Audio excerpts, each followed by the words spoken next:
بسم الله والحمد لله والصلاة والسلام على رسول الله. أيها الأخوة الكرام، السلام عليكم ورحمة الله وبركاته. هذا هو الدرس الأول من دروس شرح متن ابن عاشر رحمه الله. لابد من مقدمة أبدأ بها هذه الحلقات العلمية في هذا المسجد المبارك. متن عبد الواحد بن عاشر يحمل هذا العنوان: المرشد المعين على الضروري من علوم الدين. المرشد المعين على الضروري من علوم الدين. هذا المتن يحوي لآلئ العلم وجواهر المعرفة. المتن يتمثل يرفدي الروج دم قران متمسنين يشدن الشرع من ربي سبحانه عز وجل. قبل أن نبدو شرح المتن أثير التعريف بصاحب المتن، ولكن باقي إلى طرف الدين غير المتن. المتن إزمرة ديالي منثور، إزمرة ديالي منظوم. قد يكون المتن نثرا وقد يكون نظما. النثر أماكي مختصر سيدي خليل، وكي اسم المختصر الفقهي للشيخ خليل، يعني فقرات أتفض فقرات ما يوزينا شو ذا سفلو. خاطر ما دير النظم معناه سفلو أو سفلو يسعى الميزان سفلو، ولكن مثل النثر ذي مسلايا مشدان كل واسم مع ناس، فقرات مسلسلة كل فقرة تكمل الأخرى. هذه الفقرات في شكل نثر، إذن هي في صيغة نثر. كذلك الرسالة لأبي زيد القيرواني، هذه أيضا الرسالة لابن أبي زيد القيرواني جاءت في شكل نثر مختصر. إزمار ديالي في شكل شعر. قد يكون المتن شعرا نظما، مثل متن ابن عاشر الذي سنشرحه إن شاء الله تعالى في هذا المسجد المبارك. أتفضل عبارة عن أبيات أمشية بسفر مختصر. القاسم المشترك بين هذا وهذا كلاهما متن مختصر. والاختصار سيدي الاختصار الذي يعني إذا عرفت خير الكلام ما قل ودل. يعني يولي دياوي أمسلاي والزيل يسعى معنا. وليت قبيل في قرن بوال قال لك أوال ما والزيل الفرا ما والصيف أديني كرا. ما والزيل الفرا يعرفوا إذا ما والصيف أديني كرا. الاختصار هو في الحقيقة قدرة كلامية على الانتقاء الكلمات الدالة على مقاصدها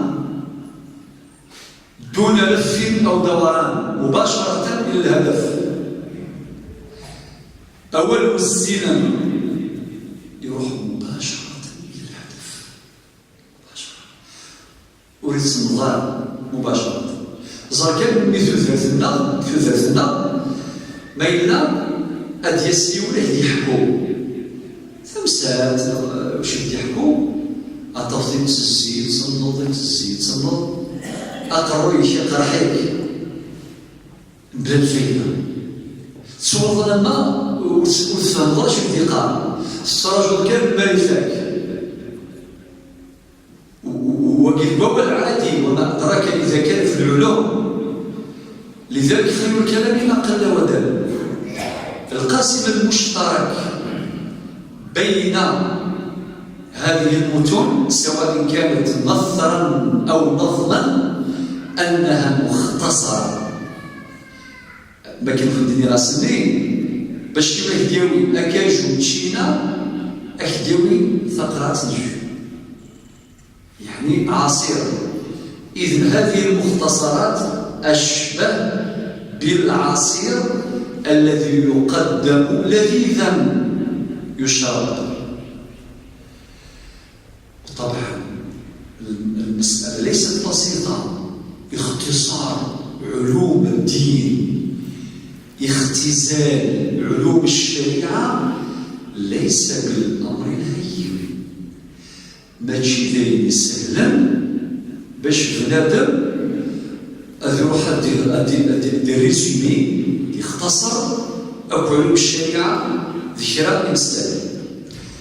ابن عاشر في هذا المختصر 314 بيت فقط،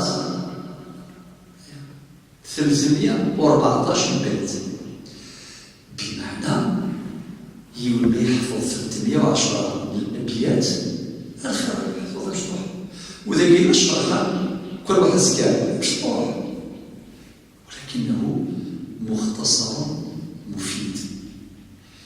لذلك مثلا يسموه سنة الجزائر خصوصا وفي الأمة عموما اشتهرت العلوم وتداولها الناس بشرح هذه المتون. وكفيني مثلا المختصر ابن حاجب وكي يشمد في المرسل الجزائر قبل 9 القرون تقريبا يدشم في المرسل الجزائر مختصر ابن حاجب. الذي أدخله الجزائر هو نصر الدين المشدالي الذي توفي سنة 646 للهجرة. مختصر ابن الحاجب وهو من المختصرات المهمة جدا في المرسل الجزائر. 9 مسنون ذي قرانا كلنا دا ويروح الحجاز ويروح الشام ويروح مصر كلنا دا ويروح الأندلس كلنا دا سيشمل ذا مسلمة في المرسل سيشمل مختصر ابن الحاجب، مختصر سيدي خليل، المختصر الفقهي للشيخ خليل. سموه النغب في الجزائر عموما نسمعوا بسيدي خليل. الصحراء في الشرق الشمال الجنوب الوسط يعني غرب في كل مناطق الوطن هذا المختصر معروف في الجزائر في جميع بقاع الوطن. مختصر الشيخ خليل وذلك في مرثنا المنطقة يقولنا نفذوا في مغارة تمثال سيدي خليل عشان الفلاني يغرى سيدي خليل بينا يغلب وقور يلي مذانا عشان نروح الشرع سيدي خليل ثم نروح أتنفرو الشرع سيدي خليل. إذن الناس لا يستطيعون الاطلاع على دقائق العلم ولا تفاصيل المعرفة الشرعية بالعودة إلى أصولها، فجاءت هذه المختصرات ميسرة يعني سهلة التداول سهلة الحفظ. نعم ذكرتني عدد المختصر الفقهي حفظوا الشيخ عيسى بن مسعود المنقلاتي والمقارج المنقلات في 3 شهور ونصف.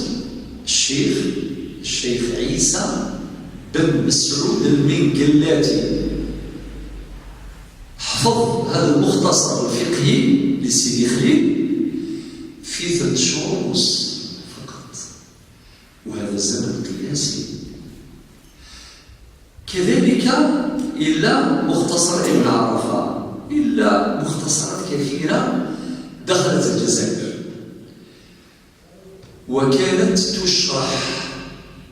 تشرح في الزوايا وفي المساجد. يعني المختصرات هذه لازم تشرح العلماء الشيخ الفلسطيني الفرابي، أما ضيف معمرين، أنا ذي الجوامع والطلبة أكن حفظ القرآن الكريم أستحفظ المتون، يحفظ القرآن الكريم مع القرآن الكريم يحفظ مثلا ابن عاشر مثلا في الفقه، وكان يحفظ المختصر الفقهي للشيخ خليل، وكان يحفظ مختصر ابن الحاجب، وكان يحفظ الرسالة لأبي زيد القيرواني. كل يوم اش يحفظ، ولا لو قال يوفق ربي سبحانه حفظوها كاملة. طبعا سنذكر خلال الدروس القادمة إن شاء الله النماذج النيرة في حياتنا العلمية وفي تاريخنا المعرفي. غادي ندير الجزائر خير القرآن يثبت الجزائر كامل أندرني مسنون إم قرانا يحفظنا وشوية سوالين مليح والصغران أما في ثمورثنا أنا فراني ثمورث نغم ذيك عبد الوداع أول من شرح صحيح مسلم في المسجد النبوي الجزائري، وسيأتي بيانه في الوقت المناسب. فقط بيان هذه إشارات خفيفة باش نهيئ أنفسنا لاستقبال هذه المعلومات وثم ترسخ في أذهاننا ثم تتداول في حياتنا. صفيف مثلا المختصر أو هذه المختصرات عندها فوائد كثيرة. الفائدة الأولى تيسير الحفظ والتداول. لكن أحفظ المتن سهل، أتغرض ما تحفظ. لكن أحفظ يوم السنة يلا أحفظ موطن الإمام مالك، الرواية صحيح البخاري، الرواية صحيح مسلم، الرواية المستدرك الإمام الحاكم، الرواية سنن الترمذي، سنن النسائي، سنن أبي داوود، سنن وين تلحق؟ ما إلا 900 سنة لا شيء تقدرش، صعب خاصة في هذا الزمان. ما نتكلموش عن زمن الحفاظ. الزمن الحفاظ ذكر مرة فاتت الحافظ النووي، الحافظ الذهبي صاحب سير أعلام النبلاء، الإمام الحافظ ابن حجر العسقلاني صاحب بلوغ المرام من أدلة الأحكام، والحفاظ. وقد أشرنا إلى طبقات الحفاظ الإمام السيوطي بدأ من الطبقة الأولى من عهد الصحابة، طبقات الصحابة. رقم 1 أبو بكر الصديق، وبعدين عمر بن الخطاب، وبعدين عثمان بن عفان، وبعدين علي بن أبي طالب، وخمسة سعد بن أبي وقاص، وروح لما الطبقة الخامسة تفضل يفهم الإمام مالك في تحت رقم 189 بدأ يشرح طبقات الحفاظ. وكما تحدث عن الإمام أحمد بن حنبل صاحب المسند، وتحدث عن الإمام أبي حنيفة أيضا صاحب المذهب، الإمام أبي حنيفة النعمان، وكذلك الإمام الشافعي صاحب الرسالة أو الكتاب واللي في علم الأصول إلى آخره. معناه حفاظ لا حول ولا قوة إلا بالله. تفهم باللي رب سبحانه وتعالى يعمل الناس، وهي الحفظ، الذاكرة باللغة المعاصرة ديسكتور، أصحاب ديسكتور ودير نتاع صح، وعنده قدرة على الحفظ شديد. بين قوسين هذه المرة فقط كرم أسرى جزائري شحال في عمره لدى جائزة دبي 7 سنوات. والحمد لله كنت في الجامعة درت محاضرة في مسجد الأمير عبد القادر، وسلمت له الهدية. طبعا الذين كرموني باش يكرموا. سألته سؤال: لماذا تقرأ؟ جاوبني في 58 ثانية من بعد. في دبي جاوبها في 59 ثانية، واللي جاوبها في الأمير القادر في قسنطينة في 58 ثانية.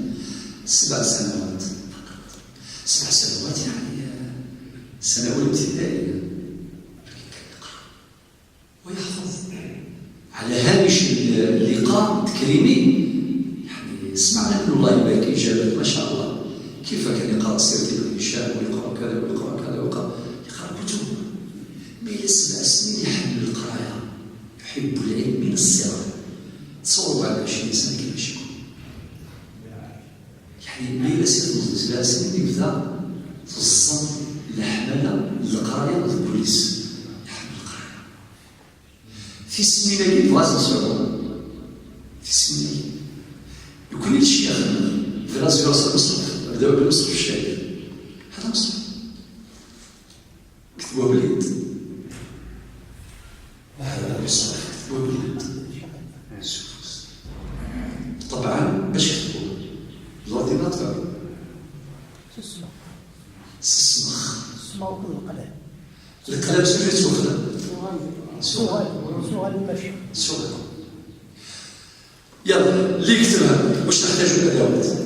نحتاجوا واحد يروح الواد يجيب الصب، صح؟ واحد يروح سلسفه ديوي اغاني يفلح الزين دايما يزبر هذه يروح سلسف هذيك الزن اغاني. بالنسبه اليه غرس يقدش في الدين وتيلزم. هو من خدام الدين، هو من خدام القرآن. مادام راح للواد قطع لك صب وجاب فلاح مسكين عنده يزرع دايما يسمع يخليه اغاني. دا شويه لا قلنا باش نسوفها الكلام. نعم ثابوت تخدم ثم غارين تيتساكن عجايز اللي عندهم حب الدين وحب القرآن الله يبارك، عندهم حب الدين والغيرة على الدين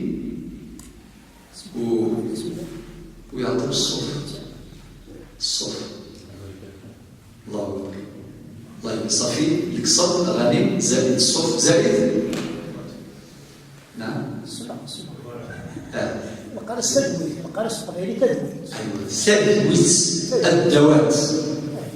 تدويت قتيل تدويت المحبار، حتى نقول لك من المحبار إلى المقبرة. الحوايج الصباخ نخدم الحوايج الصلصال. الصلصال ولا ما نحط في لوحدي. النحو لاكور الصلصال. الحوايج اللوح ثلاث واحد. عندكم شهادة باش؟ ما كاينش. معليش. هذا باش نجبدوا التاريخ باش يجي واحد من الصغار هذو يعرف باللي الناس اللي يخدموا القرآن ما عندهمش وسائل، عندهم حب الدين وحب القرآن والغيرة على الدين، وترجموا حبهم للدين وغيرته على القرآن عمليا من خلال خدمة القرآن الكريم. هذا خدام القرآن الكريم. واللي يكتب طبعا القرآن قرانا، مصحف الشريف قرانا، 60 حزب الطار. شحال يحتاج الوقت؟ يلا واحد منكم يدخل يرفد كاع الادوات هذول ويبدا يكتب. خاطر ما كاينش البريمري، ما كاينش الفوتوكوبيور، ما ولاش خدم وراهم يطلبوا. الزاويه كذا راه يطلب، الزاويه كذا راه يطلب، الطالب الفلاني راه يطلب، المعلم الفلاني راه يطلب. كتبوا وباش تشوفوا واحد الخدمه، واحد التفاني، واحد التضحيات التي كانوا يقدموها الأوائل.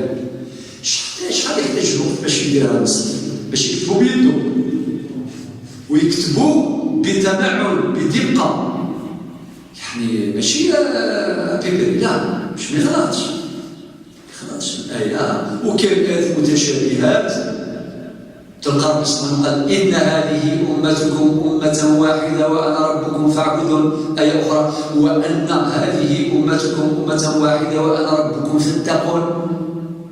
ذهن إن ذكي أن ذهن إلى الواو ذهن ولا شنو الواو ذهن فاعبدوا ذهن فاتقون صراحة.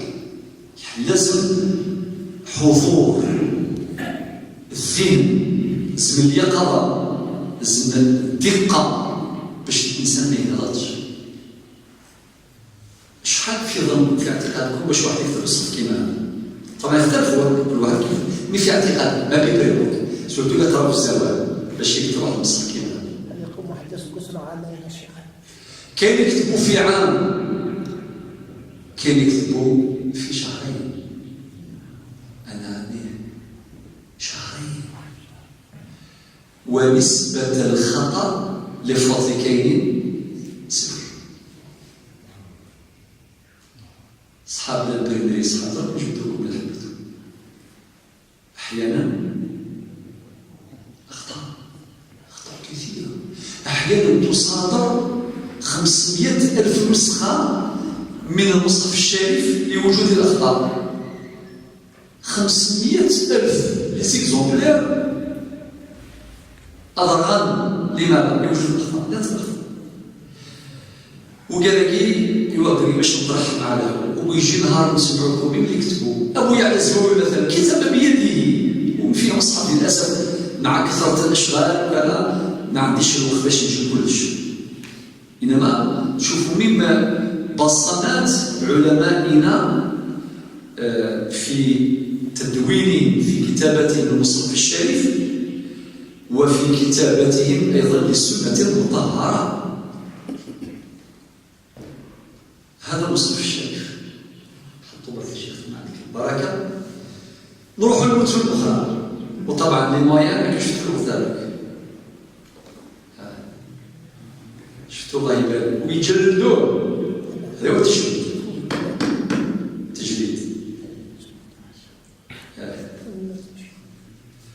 المهم ذكي باش ما نطولش خاطر كل متن هنا المتون كثيره. كاين متن ابن الحاجي وكاين متن ابن عرفه وكاين متون وكاين شروح. خاطر المتن مختصر، هو قلنا قبل مختصر مشطوح، ولكن كي تشوفوا هكذا كبير هذا الشرح ماهوش درك نقول لكم بعد المتون تشوفوها في المختصرات في اصلها بعدين تشوفوها، ولكن هذا كي تشوفوه عنده جمال، عنده ان شاء الله سبيسيال صحيح خنشويع ولكنه جميل. خاطر يحمل تاريخ. طبعا اللي كتبوا هذه المختصرات واللي داروا هذه الشروح يرحمهم، عندي شروح اللي عندها 2 قرون وكاين شروح اللي عندها 7 قرون 10 قرون موجودة.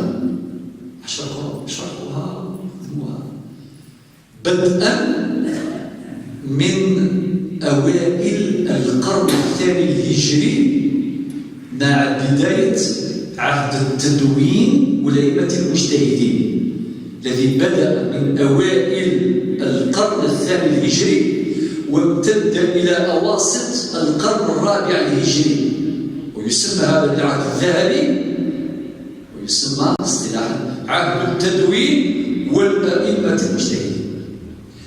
وبعد ذلك كانت الحاجة ملحة وماسة إلى بروز المختصرات، فجاءت المختصرات خاصة بعد أواسط القرن الرابع الهجري. التكنولوجيا ما عجبهاش الحال خيوط كاع بداو يحبسوا اللي شافوا هذا بداو يتعبوا. طبعا هذا التسجيل واشكر الاخوه القائمين على التسجيل باش يعني الفائده تتسع. حاضر الله الا كان عندكم اجر جميعا، وكذلك اللي غايب إن شاء الله يتبع يعني هذه الدروس. قلت هذه شروح للمتون، شروح، شوفوا كبير هنا في شروح المتون. وأحيانا واش تلقى الشرح عنده شرح. شوفوا برك هاو يكون المتن كي مكتوب الأحمر، وثم الوقت هذا كينتبهوا باش يكتبوا بالرجال باللون الأحمر، اللون المخالف اللون الأسود، وبعدين تلقى الشرح تلقى الحواشي اللي يكتبوا منه هذه تلقاها يكتبوها في الطرف في لامارجانيك يديروا الحواشي، وهذا الفن كبير جدا. وطبعا مع قلة الورق ما تكونش كيما كاين خير الله يبارك، الوقت هذاك ما كاينش، ولكن عندهم حب ثاني ترجموا قال لك هذا داروا بروتيكسيون، حمايه بهذا، وهو كاربون في الحقيقه كاربون ومربوط كاع بالخيوط. يربطوا كاع بالخيوط. يقول لك الحاجة أم الاختراع، المهمة تحتاج 6 سنين. شوف العلوم كيف تحفظ، يعني يديروا كاع واش عندهم ميزيريا ولاز وجوع كاش تاويل علوم، ولكن العلم يبقى محفوظ. باش نقولوا الجزائر بلادنا فيها علم وفيها علماء، نخليوها كاش كل حاجه نفوتها.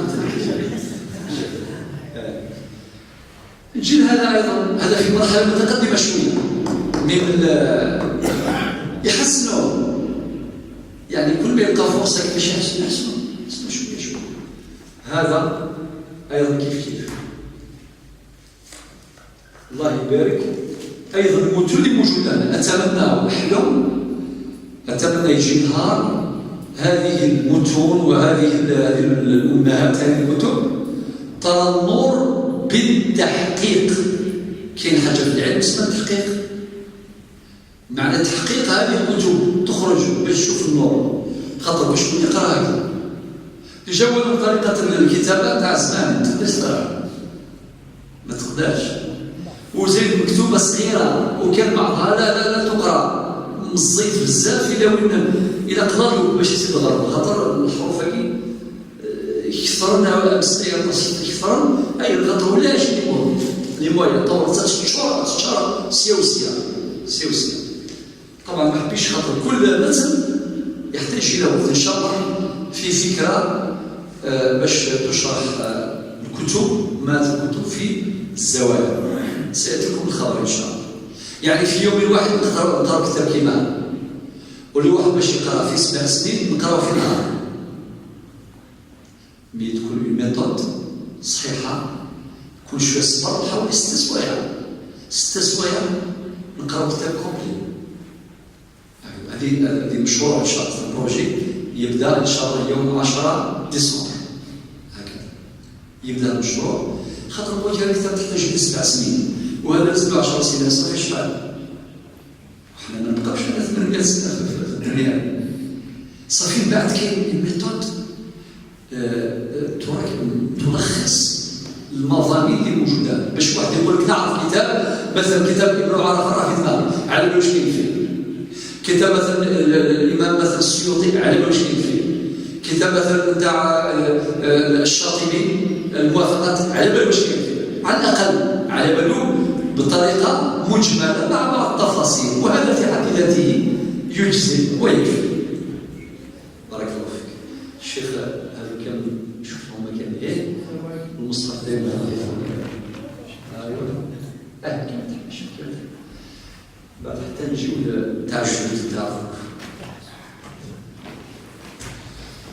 هذا ايضا هذا من امهات الكتب، من امهات الكتب الله يبارك. وطبعا مثلا كيفاش كانوا يرفدوهم في البرد ونرفدوا انا قلبون برنوس كشواري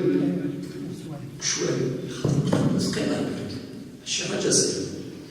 هذا ايضا فيه واحد الخير اللي في هذا الكتاب، خير عميم، ولكن هذا الكتاب مازال ما شافش النور، وشو دابا حتى هذه الطريقة باش يتغطى. نعم هذه والكتابة اللي مكتوبة على الشيخ تقدر تقراها شيخ؟ ما تقدرش. يسمى فيه واحد اثنين 5 أسطر باش تقيس صفحة كاملة، تلمون يعني رقيق بزاف. لذلك لو كان رانا في الحلقة اللي قلتها لكم أكيد نجيبوا نقراو، نجيبوا غير نقراو، ناخذوا مقاطع نكبروها عن طريق مثلا داتاشو العرض الإلكتروني تكبر باش نشوفوا ماذا كتب هنا لنتعرف. سبحان الله بارك الله فيك. ذا شو يستخدم اسم القلم رقيق مليح. عطوني هذا شوف الشيخ ما عليك نور يستخدموا من بريش ناعم. ايه يعني باش يفرق الخط رقيق جدا. الله غالب الوقت يزمي اطول بزاف خاطر هذا وإذا يوسيس رجع لي الشيخ. وهذه في مرحلة يعني حديثة تقريبا ما عندوش بزاف سجل برك الشيخ. وكاين مثل هذه الكتب أيضا. هذا أيضا فيه متن ابن عاشر صغير مع الشرح نتاعو. درك الآن عندنا المتن ابن عاشر جديد. هذا هو ثاني أيضا كتاب أصفر، ولكن نظام الكتب الآن بعدين نشوفوا الكتب الملونة في ذلك الآن في هذا الزمن صح؟ طيب هذا كان الشيخ ليه اسمح لي. هذا أيضا كأنه كراس ودم الفارس الفارس. هذا أيضا متن مع شرحه. هذه كلها مكتوب مع الشيخ عليه بعد إذنك. الآن نجيو إلى هذا متن ابن عرفة شرح ابن عرفة الشيخ.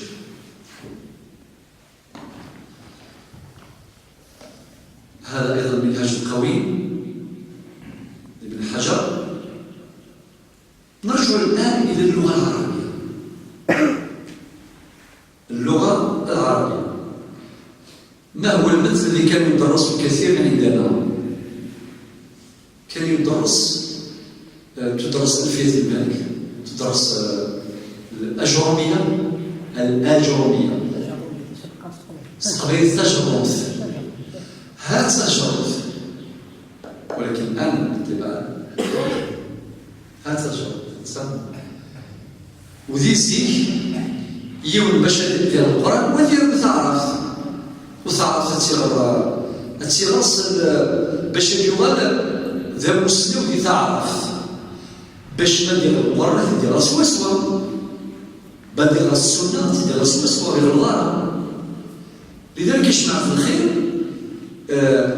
كانت هذه المتون في اللغة العربية أيضا باش واحد يفهم العربية لازم يقرأ هذه المتون. تجربة ضرورية والزميري الذي قرض الطالب ويسمى تجربة إلى قد يحفظ. في الآخر الناس الله يبارك شروحي الناس هاو المتن باللون الأحمر هذا شرح، هاو المتن هاو الشرح وهكذا تجربة. وكاين لم يتم الأفعال ابن مالك، وهذه أيضا من أعظم المتون في لغة العرب. لم يتم الأفعال ثورة الشرح يسمى وكيش نقطع يخمس الشرح يسمى الطرة. هذا كتاب القيم، كتاب الطرة يشرح لامية الأفعال لابن مالك. طيب الآن هذا نخليه نحتاجهم. نروحوا في القرآن. لكن تسمعوا القرآن يقرأوا المشايخ. كان قراءة ورش صح؟ كتسمع مثلا الشيخ عبد الرحمن يقرأ ألف لام ميم ذلك الكتاب لا ريب فيه أو لا ريب فيه هدى للمتقين الذين يؤمنون بالغيب وتسمع واحد آخر يقول لك الذين يؤمنون بالغيب خلف ثقل القراءة ربنا تكيف سلاها يا أيها الذين آمنوا إن جاءكم فاسق بنبأ فتبينوا اسم الصدق فتثبتوا في قرار والله اللي ما يعرفش يقول شيء غلط ذا ربي قال وزنوا بالقسطاس المستقيم القسطاس اسم الصدق وزنوا بالقسطاس المستقيم القسطاس ذكي قراءة إزمال الصدق إن يثقفوكم يكونوا لكم أعداء ويبسطوا إليكم أيديهم وألسنتهم بالسوء وودوا لن تنفعكم أرحامكم ولا أولادكم يوم القيامة يفصل بينكم صوت الممتحنة يفصل بينكم والله بما تعملون بصير وتسمع قراءة يوم القيامة يفصل بينكم والله بما تعملون بصير وسيق الذين اتقوا ربهم الى الجنه حتى اذا جاءوها وفتحت ابوابها فكذا واش حفص وفتحت ابوابها شنو هذا كاين قانون كاين واش كاين حفص شكون يفرق لنا كاع الامور كاين متون كي مثل هذا المثل درة المتون في قراءة الإمام نافع وبرواية الإمامين ورش وقانون أشحال أبيات اللي كاين هنا 243 بيتا فقط 243 بيت شعري مختصر مركز يخليك تفهم رواية الإمامين ورش وقانون والاختلافات الموجودة بينهما مثلا ميم الجمع مثلا لو كان يجي واحد السؤال يقول ما هي الاختلافات القائمة بين الإمام ورش والإمام نافع في ميم الجمع هذا يلا شكون يجاوب على السؤال لما قالش مستحيل يجاوب هذا المثل يعطيك خلاصة مركزة 243 بيت البسملة شحال جابها من البيت 36 إلى غاية البيت 45 البسملة باش نقولك بسم الله الرحمن الرحيم عندها أحكام 36 بيت من البيت رقم 36 إلى غاية البيت رقم 45 هنا تروح مباشرة الخلاف القائم بين قانون وورش في ميم الجمع ليس الخلاف بين قانون وورش في ميم الجمع لازم تقرأ عدد الأبيات من 46 إلى 51 تلقى فيها الجواب على طول ما تحوسها ولا تلقى الجواب ثم صح كما جمعت في القرآن الكريم تقول مثلا آية الكرسي وين جايه في سورة الكهف ولا وين جايه في سورة العمران يقول لك آية الكرسي راهي في أواخر سورة البقرة صح على بالك آية الدين أكبر آية في القرآن وين جايه راهي في سورة البقرة الآية 282 صح مثلا آية الصيام كتب عليكم الصيام وين جاي في كذا إلى آخره يعني تولي في دماغك كاين بوصلة ترشدك إلى موطن الأحكام الشرعية المبثوثة في آية القرآن وكذلك بالنسبة للسنة النبوية ما تقرر ما وجد في القرآن وفي السنة نجده مختصرا في هذه المتن المد والقصر هذه وين تلقاها في هذا المتن من البيت 63 إلى غاية البيت رقم 84 تلقى موضوع المد والقصر التحقيق والتسهيل. اللي قراوا هذا الفن يستوعبون هذا الكلام. التحقيق والتسهيل أنت تفضل تلقاه من البيت 85 إلى غاية البيت رقم 104. كل الأحكام راهي موجودة ثم. الإظهار والإدغام. الإظهار والإدغام وين لقاوها؟ الأحكام تاعهم كامل مفصلة. لقاوها من البيت 124 إلى غاية البيت 145. ترقيق الراءات. الراءات لما تسمعوا الشيخ يقول الراء يقول راء. كاين ترقيق الراءات تلقاه من البيت 167 إلى غاية البيت 185. وكاين تغليظ اللامات من البيت 186 إلى غاية البيت 192. ومجموع الأبيات في هذا المتن 243 بيتا. هذا المتن جامع للروايتين، رواية الإمامين ورش وقالوا قراءة الإمام نافع. فقط أفكار. الآن نروح إلى هذا الكتاب القيم. واش كاين فيه؟ كاين فيه غير المتون، ما كانش شرح. كاين غير المتون فقط. يعني اللي يحفظ هذا نقول له احفظوا لي في 45 سنة. هذا الشاطر يحفظ في 45 سنة، ولكن يحفظوا يفهم. خاطر كاين كل شيء. كاين التوحيد عقيدة، كاين التجويد، كاين النحو الصرف، كاين المنطق، كاين الفقه، كاين الاصول، كاين كل شيء. البداية تلقى فيه فن التوحيد. واش تلقى متن الجوهرة هنا كاملا. متن الجوهرة راهنا وين هذا؟ في التوحيد. وكاين متن الباجوري أيضا في التوحيد. في مصطلح الحديث كاين متن البيقونية أو هنا ذاك. في الأصول كاين جمع الجوامع في علم الأصول هنا. في فن الفرائض، مواريث، كاين متن الرحبية راهنا. في فن النحو والصرف كاين متن الأجرومية 12 كاين ألفية بن مالك هذا داخل. كاين لمية الأفعال راهي هنا بالضبط في الصفحة 46 راهي هنا لمية الأفعال بن مالك.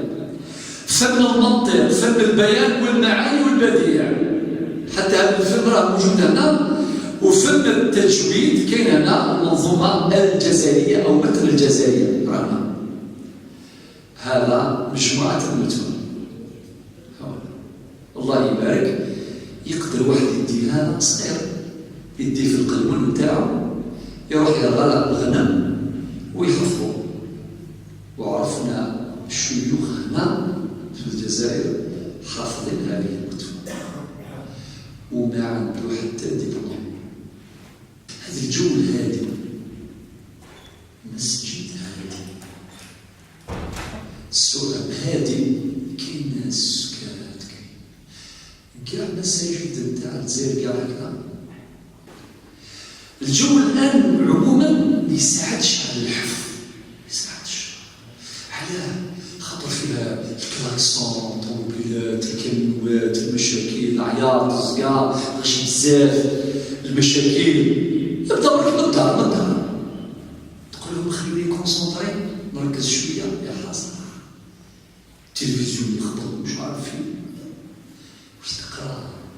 كي يقعدوا على 11 تلفزيون لكن علاش الشيوخ الأوائل الله يرحمهم يدير لك الزاويه في الجبل الزاوية في الجبل، كاين السماء والأشجار، صوت العصافير والهدوء، أو كيبدا يحفظ لك أنا عليه من كيرعاو الغنم مركز يساون. شحال من العلماء يسعى يساون يروح يرعى الغنم ويدي مع المصحف يحفظ وكل عشية يجيب معاه صورة ولا زوج ولا حسب طول الصورة ولا قصر الصورة ولا يحفظ. ومع القرآن كي يعيا يروح يحفظ الموضة، يحفظ هذه المتون.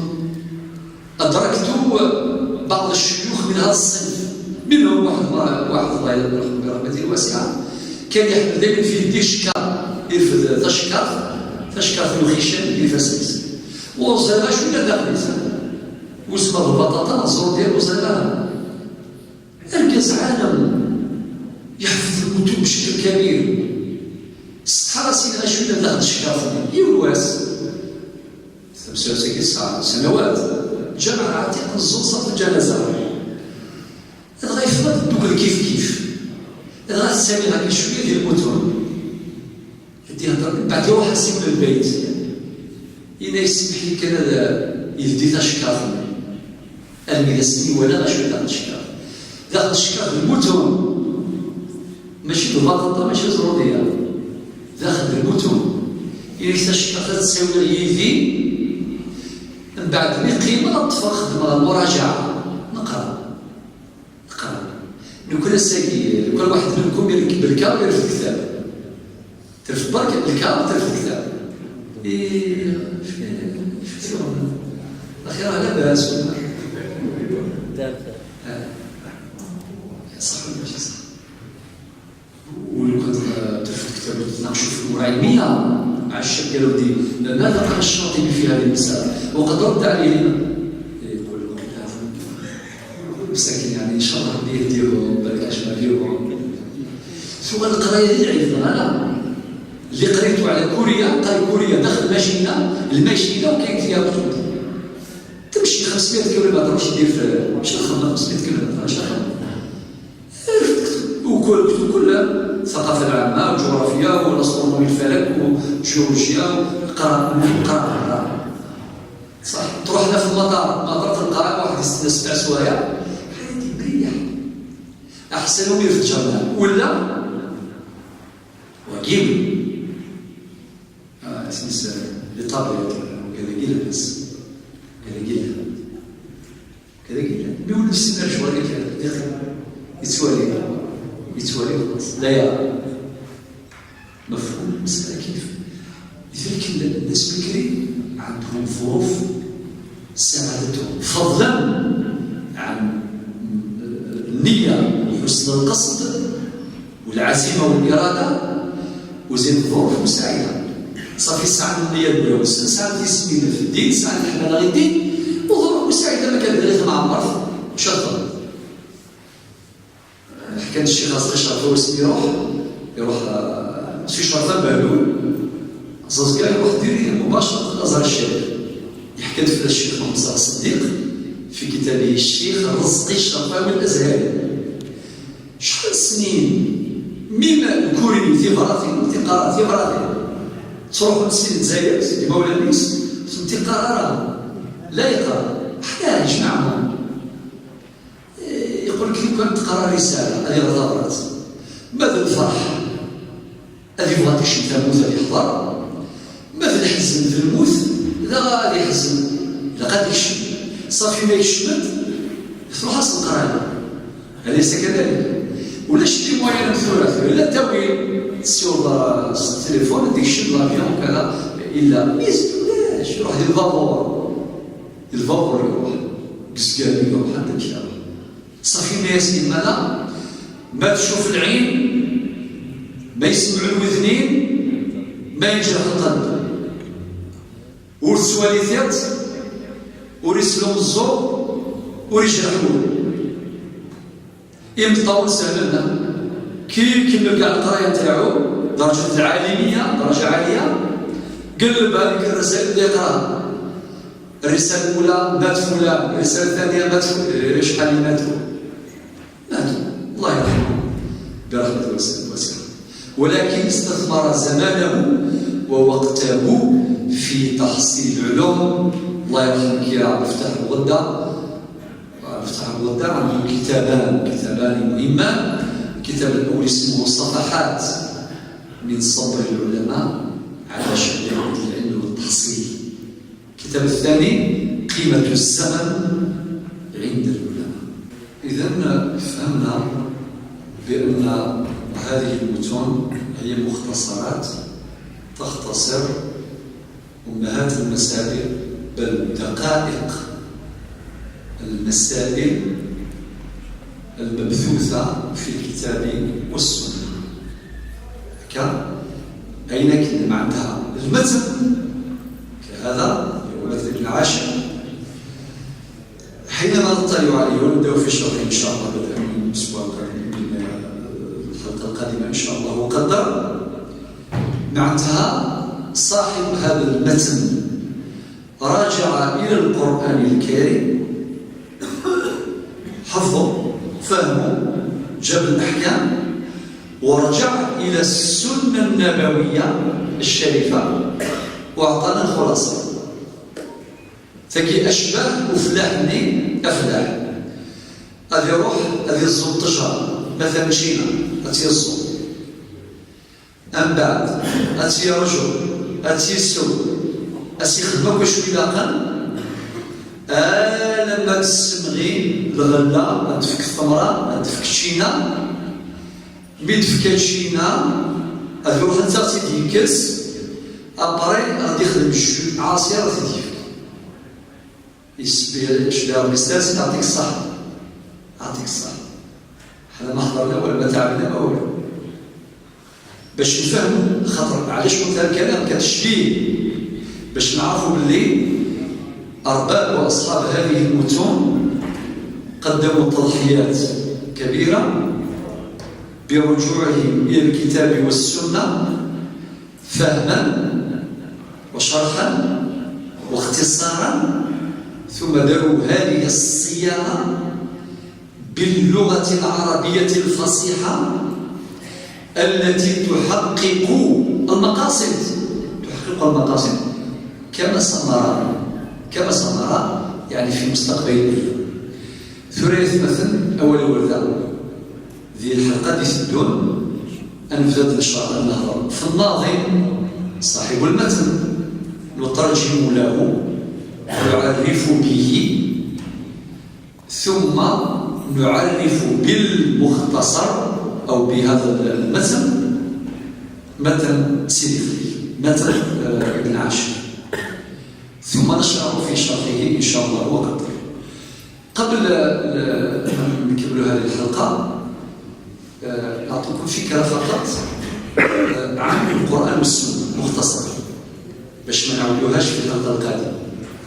القرآن الكريم هو كلام الله مسلم، القرآن هو ربنا، ولكن تعريف الجامع المانع نقول القرآن هو كلام الله تعالى المعجز المنزل على سيدنا محمد صلى الله عليه وسلم باللفظ العربي بلسان العربي المبين باللفظ العربي المنقول إلينا بالتواتر، والتواتر يفيد القطع.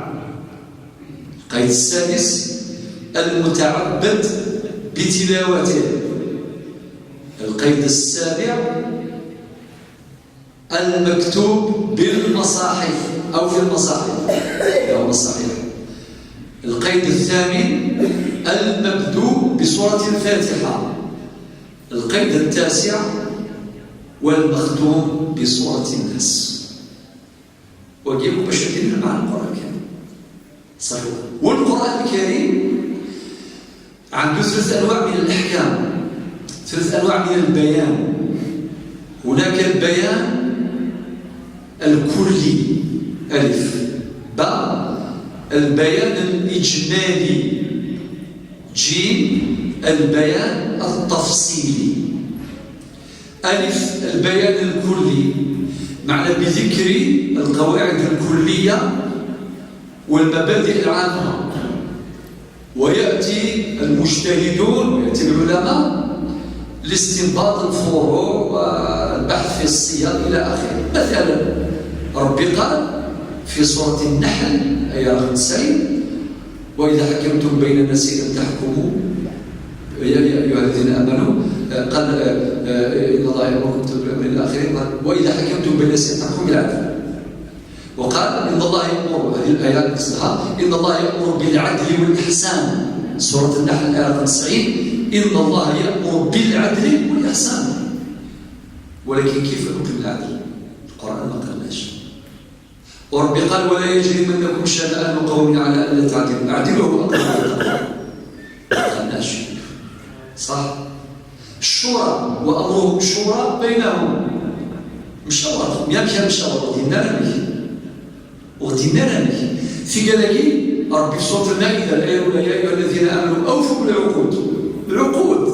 العقود ياك لي كونطرا، لي زونجاجمون، لي زوبليغاسيون كامل، العقود مطلق العقود. أصناف العقود، أنواع العقود، التزامات، كل هذه ما هيش موجودة في القرآن. ربي مبدأ برنسيب، مبدأ عام، قاعدة عامة ذاك يخذ من العلماء في إطار البيان الكلي للقرآن، أحكام القرآن. العلماء بحثوا واجتهدوا وشفنا الصياغة بشكل، وكان البيان المجمل والبيان الإجمالي. معنى ربنا أقيموا الصلاة وآتوا الزكاة، أم كان الظال وغتينا ولا كان الظال ذنبين غتينا إن صلت أماكن مثوالا صلوا كما رأيتم المصلين. نفس الشيء بالنسبة للحج، ربي دينا حد حجة أم بعد النبي صلى الله عليه وسلم: خذوا عني مناسككم، وهكذا. البيان الثالث اللي هو البيان التفصيلي، عند تفاصيل، عند ربي في القرآن كان تفاصيل، أحكام مفصلة موجودة، منها الآية 7 وما بعدها في سورة النساء وغيرها من السور ومن الآيات. ما السنة؟ المصدر الثاني السنة النبوية. معنى العلماء الذين كتبوا هذه المتون رجعوا القرآن ورجعوا السنة. السنة ما توصلوا إليه، ما وصلهم أي في ضمن في السنة سفرنتيت في هذه المتون. ياخذني أولا خاطر بعد ما نبدو الشرح إزماكي الدليل سيدوسا من سنن النسائي، الدليل من صحيح مسلم، الحكمكي من موطأ مالك، وهكذا. فبالتالي إذن يمسنونكي وغير القرآن الكريم أماكن وغير السنة النبوية. فكان غد هذه المختصرات اللقاء يتجدد إن شاء الله بعد 15 يوم باش يسمى ديال إن شاء الله. أنفذوا نكمل الحلقة الثانية، في الحلقة الأولى الحلقة الثانية قادمة إن شاء الله تعالى. والسلام عليكم ورحمة الله وبركاته.